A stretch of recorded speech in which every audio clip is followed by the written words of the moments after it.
네, 안녕하십니까. 산림욕 관련 강의를 하고 있는 권현준입니다.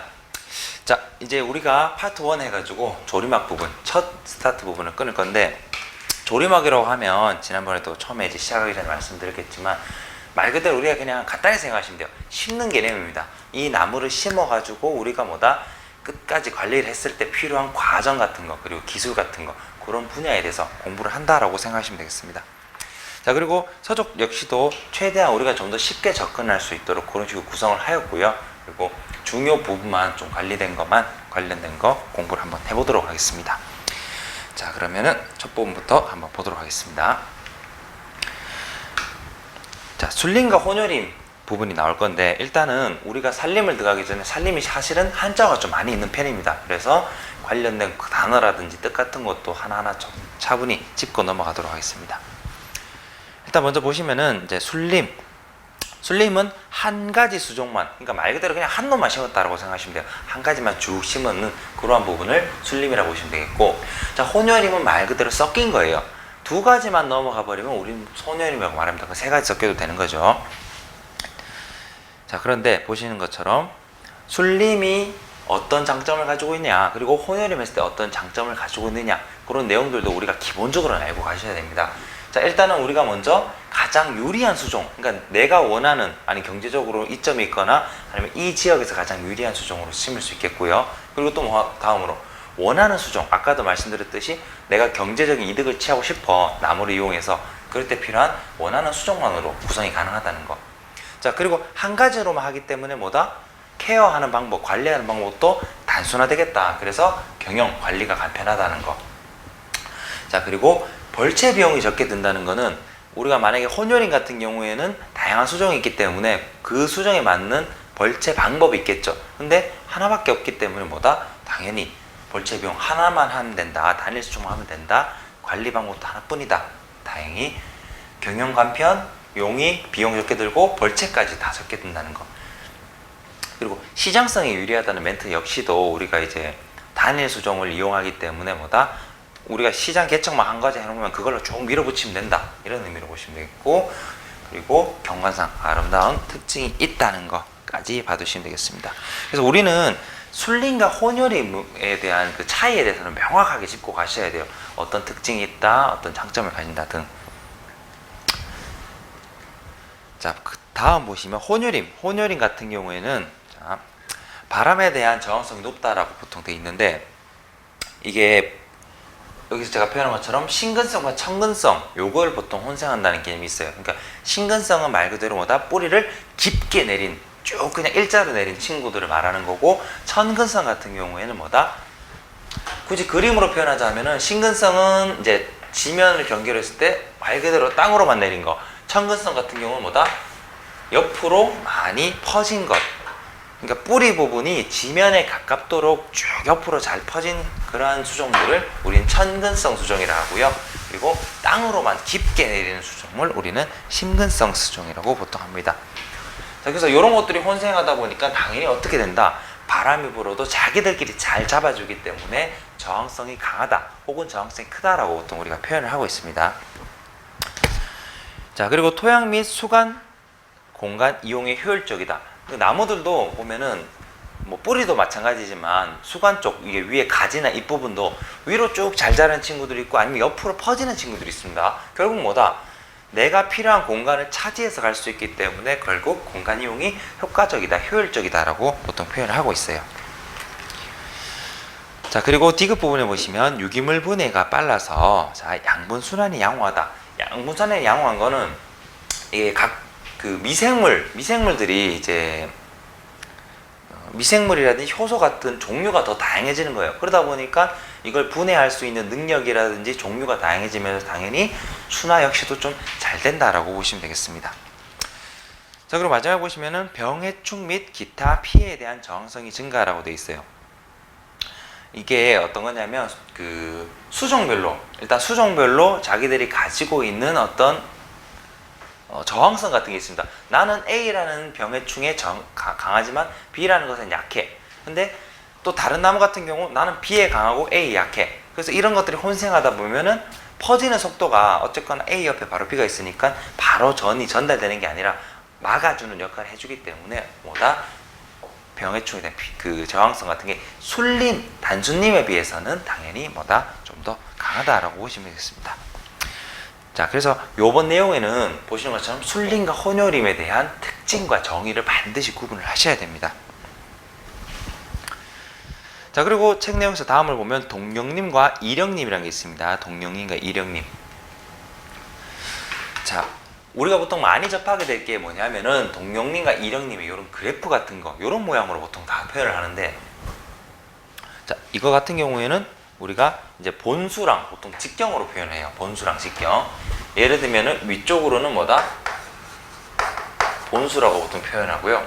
가로 부분 이거를 보통 뭐라 한다? 직경이라고 보통 표현합니다. 그러니까 흉고 직경이라고 보시면 돼요. 그 기준을. 자, 그래서 동령님은 우리가 보통 그냥 우리가 보통 알고 있는 같을 동자에 한자로 보통 해석을 좀 하시면 되는데, 같다, 나이가 같은 애들이구나. 이령님은 나이가 조금 다른 애들이 분포했구나, 그렇게 보시면 돼요.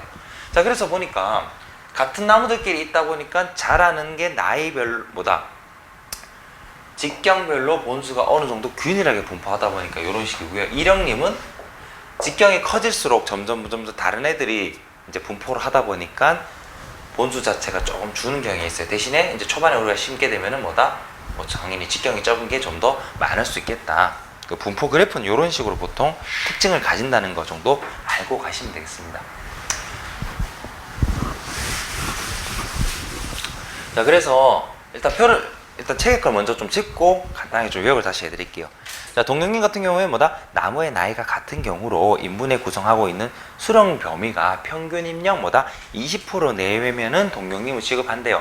그래서 뭐다? 기준이 20%라는 게 있긴 하지만 우리가 보통 정의하는 걸로 뭐다? 그냥 같은 나무들, 같은 나이들이 애들이 많이 모여있구나 정도로 정의를 하시면 되겠어요. 자, 그 장점은 뭐다? 조림 및 육림 등의 작업이 간편하다. 이거는 아까 뭐다?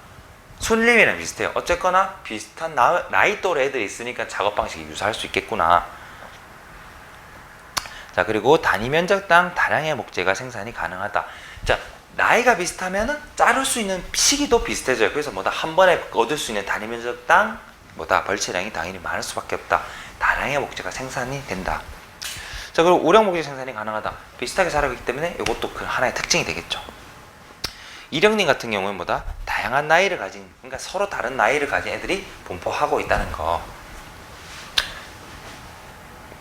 자, 그리고 시장 상황에 따라서 탄력적 벌채가 가능하다. 이건 뭐냐면요, 이령님 같은 경우에 나이가 다양해요. 그러면은 이 시기 때는 얘들 자르고 다음 2년 후에는 또 요런 애들 자르고 또 2년 후에 얘들이 또 자라니까 이런 식으로 자를 수 있는 과정을 거친다. 결국 뭐다?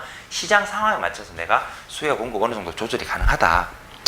자, 그리고 천연갱신에 유리하고 병해충 및 피해에 대한 저항력이 증가라고 되어 있습니다. 이거 역시도 아까 위에 우리가 봤던 혼혈이면 뭐 약간 비슷한 특징인데, 나이가 다양하면 저항성에 대한 정도도 당연히 다양하겠죠. 그래서 조금 더 강하다라고 보시면 되겠습니다.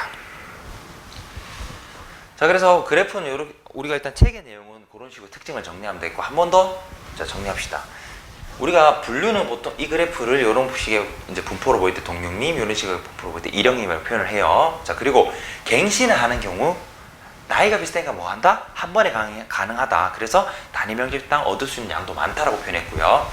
요거는 이령님이에요. 나이가 달라요. 그래서 뭐다? 여러 해 걸쳐서 이때 얘들 자르고 나면 다음 애들이 커가니까 또 이때 또 자르고, 얘들이 커가니까 이때 또 자르고 이런 거예요. 그래서 윤벌기라는 개념을 좀 가지고 있습니다. 자, 지력이라는 개념은 땅이 가지고 있는 어떤 양분, 땅이 이제 키울 수 있는 힘이에요. 그러니까 간단히 말씀을 가지고 있는 영양가 정도예요. 땅이 가지고 있는 영양가. 자, 그래서 지력 같은 경우에는 동령님 한 번에 자르다 보니까 어떻게 된다? 당연히 땅 지면이 노출이 빨리 되겠죠. 한 번에 되겠죠. 그러다 보니까 조금 노출 기간이 길어지는 경향이 있다는 거. 그리고 얘들은 요때 얘들 자르고, 요때 얘들 자르고, 요때 얘들 자르고, 자르는 게 나무들이 어느 정도 분포가 되어 있다 보니까 뭐다? 노출 기간이 짧다. 그래서 지력이 보호된다. 노출이 덜하기 때문에 지력이 보호된다 라고 표현을 하고 있습니다. 그리고 아래쪽에 이제 넘어가면은, 자, 이런 일단 이령님과 동령님 있다는 거 짚어보시면 되겠고, 천연인과 인공님은 단순해요. 그냥 사람의 손이 같다 안 같다 그렇게만 구분하시면 돼요. 더 어렵게 안 보셔도 된다. 자, 그래도 어떤 정의가 우리가 살림에 어떤 정의를 하고 있는지 한 번 더 짚고 갑시다. 자, 천연님을 보니까 사람의 간섭이 없는 살림, 어쨌건 손을 안 댔구나. 자, 그리고 그 중에서도 또 천연님이 또 분류가 돼요. 뭐로 분류된다? 자, 온실임은 제의를 받은 적이 없는 살림을 말한다. 그리고 다른 말로 천연임이라고도 한다. 사람의 손을 닿지 않았는데도 재해까지 없다. 아무것도 없이 그냥 방치했다. 이걸 뭐란다 우리는? 이것도 온실임이라고도 불러주는구나. 자, 인공님을 보겠습니다. 오른쪽에 인위적 간섭, 당연히 사람이 손을 좀 댔다. 자, 그런데 두 번째 보시면 인공조림 혹은 천연경신에 의해서 이루어진 살림을 인공님이라 한다. 우리가 어쨌거나 계획을 하고 손을 댔다 싶으면 인공님이라고 보시면 되겠습니다. 자, 다음 내용 보시면은 경제림과 보안님이라는 게 있어요. 경제림과 보안님. 경제림을 말 그대로 그냥 단어 그대로 생각하셔도 괜찮습니다. 경제는 말 그대로 뭔가 돈을 버는 수단 쪽이 되는가? 보안님은 뭔가 지키는 쪽인 것 같은데 뭘 지키는 걸까? 자, 한번 보도록 할게요. 경제림, 살림의 하나의 경제 수단으로 취급한다. 여기서 나오는 어떤 임산물, 목재 모두 다 이게 뭐다? 경제 수단이다. 우리가 경영하는 대부분의 목재 및 기타 임산물의 생산 수단이 경제림에 속하고 있다. 어쨌거나 수익을 창출한다라고 보시면 되겠습니다. 자, 오른쪽 보안님은 뭐다? 경제림과는 다르게, 자, 돈을 수단으로 하는 게 수단이 아니라 생산을 목적을 두기보다는 뭐다? 간접적 혹은 공익적 이익을 중점으로 두고 있다. 그런 살림을 뭐다? 우리는 보안님이라고 합니다. 그래서 우리가 말하는 공익적 기능이 뭐가 있을까요? 나중에 가면 좀 더 자세히 배우시겠지만 어떤 그 공기 정화 기능이라든지 아니면 수원 함량, 비가 오면은 얘들이 나무들이 어떻게 물을 좀 잡아준다. 그리고 뿌리들이 토사 유출을 막아준다 등 이런 우리가 그 목재 당장에 오는 이익적 그 외에 간접적인 어떤 이익, 공익적 기능 이런 걸 보통 보안님이라고 합니다. 자, 밑에 보시면 이제 종류가 나옵니다. 보안님에는 어떤 것들이 있다? 토사 유출 방지를 하는 기능, 붕괴 방지, 그리고 생활환경 보호, 수원 함량, 그리고 명소, 경관 이런 것들을 보존하는 것 등 이런 것들은 모두 다 우리는 뭘 한다? 보안님이라 한다. 쉽게 말하면 돈이 되는 거 외에는 다 보안님이겠구나 정도 생각하셔도 크게 상관은 없어요. 자, 다음 내용 보겠습니다. 국유림 및 사유림이라는 게 또 분류가 되는데 자, 우리나라의 대부분은 일단 사유림입니다. 현재는 한 70% 내외 정도로 보시면 되겠고요. 그 60%에서 70% 왔다 갔다 해요. 이게 누가 또 매매를 하고 누가 또 사고 소유권에 따라서 변동은 있는데 어쨌거나 60, 70% 정도 대부분을 차지하고 있다라고 보시면 됩니다.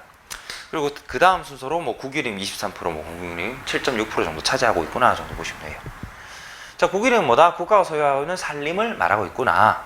그리고 공유림은 공공복지인 증진, 그리고 지방 재정의 확보, 사유림의 경영 시범 등의 어떤 목적을 가지는 그러한 살림을 우리는 국유림이라고 한다.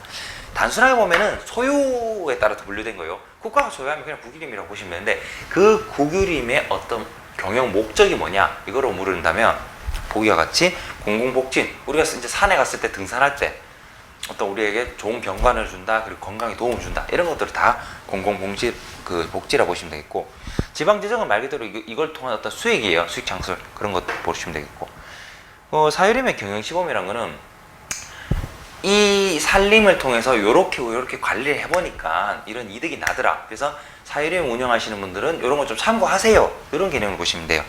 그래서 시범 경영의 어떤 목적이 케이스가 될 수 있다는 거. 사유림은 말 그대로 개인 소유죠. 자, 그리고 지방자치단체 및 공공단체가 소유하는 경우는 뭘 한다? 공유림이라고 한다. 그래서 사유림은 사유림인데 누가 소유하느냐에 따라서 또 공유림이라고 표현을 합니다.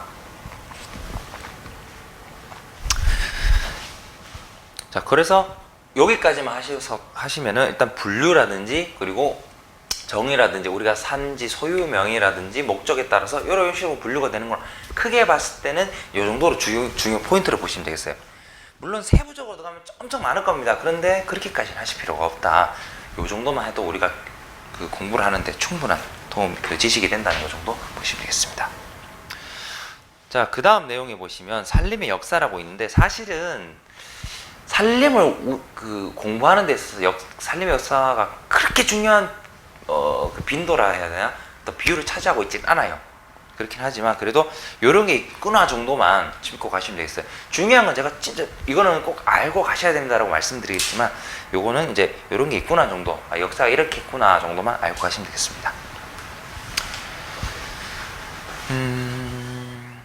자, 지질시대 역사, 인류 역사의 시작은 1만 년 전 기준으로. 그래, 알겠어. 이건 알겠는데, 자, 성캄브리아대, 고생대, 중생대, 신생대 크게 보면 이렇게 또 분류를 해요.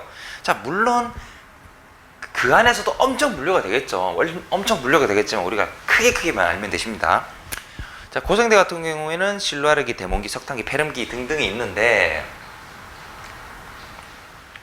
우리가 중점적으로 알아야 되는 부분은 고생대의 페름기와 중생대의 백악기, 이 정도라도 좀 알고 가시면 돼요. 이 정도만. 원래는 뭐 실루리아기 때 뭐 하등한 양치 식물이 어떻게 뭐 나타났다, 상욕을 했다. 대몬기라는 그 기간 때는 석송, 속세류, 뭐 고사리 등 양치식물이 나왔구나. 자, 그리고 페름기, 이 제일 중요한 건데, 우리가 보통 거시식물이라는 그 부분이 등장했을 때 좀 중요한 포인트를 보고 있어요. 자, 그래서 페름기 때는 소철, 소나무, 전나무, 은행나무 등의 거시식물이 나타났다. 자, 다시 보겠습니다. 거시식물이 출현한 데는 언제다? 고생대일 수도 있고, 아니면 좀 더 세부적으로 페름기라고도 표현할 수 있습니다. 그렇게 좀 암기를 해주셔야 되고, 자, 중생대 때는 백악기라는 게 있는데, 백악기에는 뭐다? 속시식물인 화렵수가 나타났구나. 거시와 속시 출현 시기는 반드시 알고 가셔야 돼요. 뭐 신생대는 보니까 뭐 초본류가 뭐 증가했다, 이 정도 짚으시면 되겠습니다.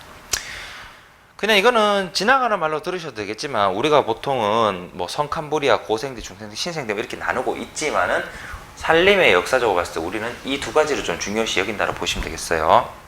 공부를 하실 때.